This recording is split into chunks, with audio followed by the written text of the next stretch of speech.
Tua Tagovailoa is winning that MVP.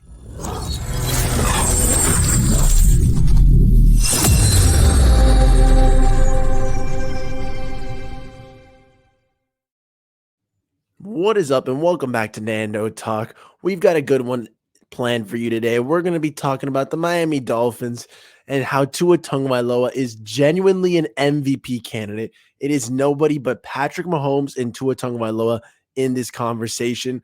Jalen Hurts used to be there until the Philadelphia Eagles lost and then barely beat the Colts 17-16. They're struggling a little bit. His biggest case was that the Eagles were undefeated, and now that they're a little bit of a far cry from there, it's looking like it's just Patty Mahomes and Tua Tagovailoa. And of course, Tua's in that conversation. My guy, the Samoan sniper, Tan Marino, is absolutely lighting it up, guys. If you're just tuning in with us, new to the channel, thanks for tuning in to Nando Talk. For all the new subscribers, I appreciate the support. Get ready for some good, positive Dolphins vibes. And if you haven't subscribed yet, make sure to like, comment, and of course, subscribe. Help the channel grow. We just got to 667 subscribers. We're almost to 700. The road to 1,000 continues. And without further ado, let's get into why Tua Tagovailoa should be an absolute MVP candidate, guys.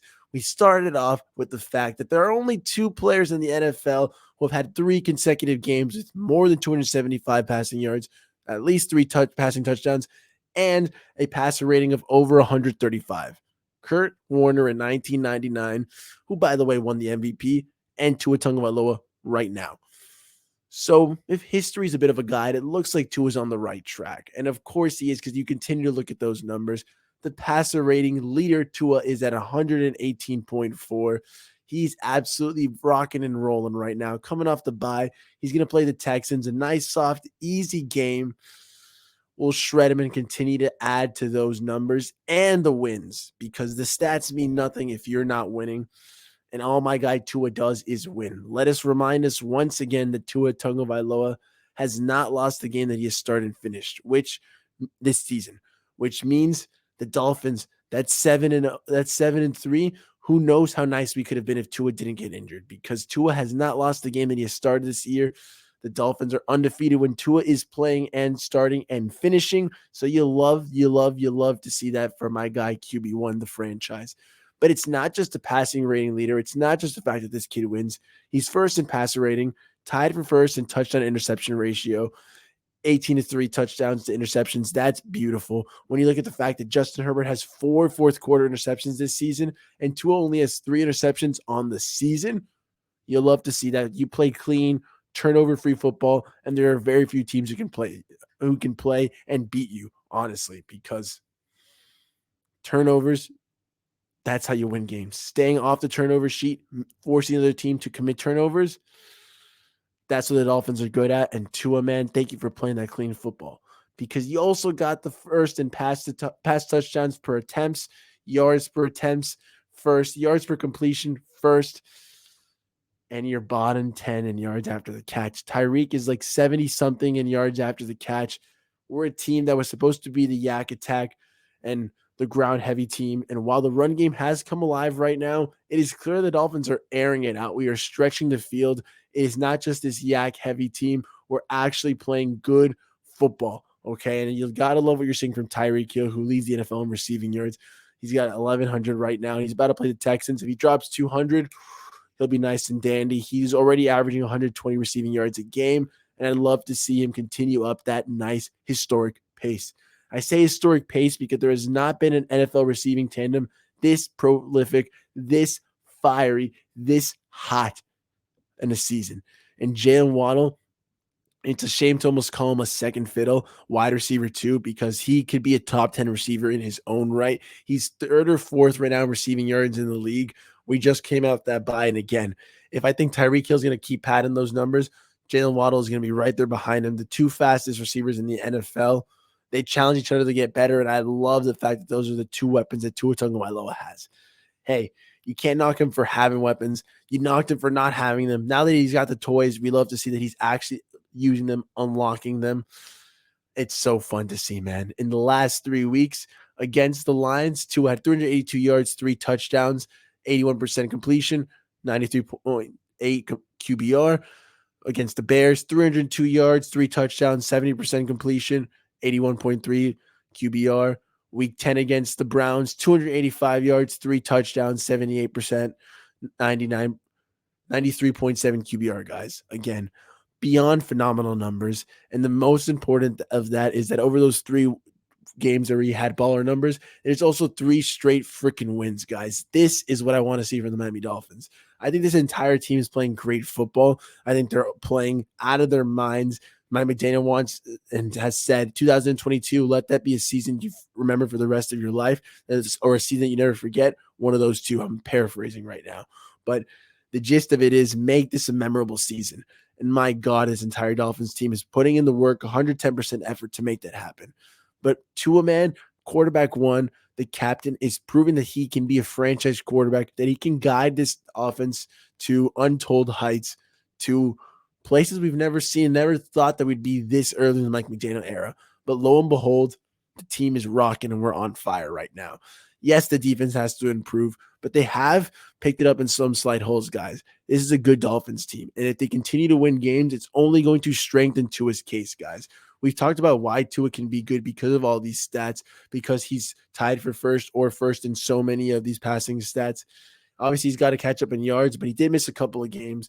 You could knock him that availability is the best ability, but a concussion is a freak accident, guys. So I still think it's between him and Mahomes.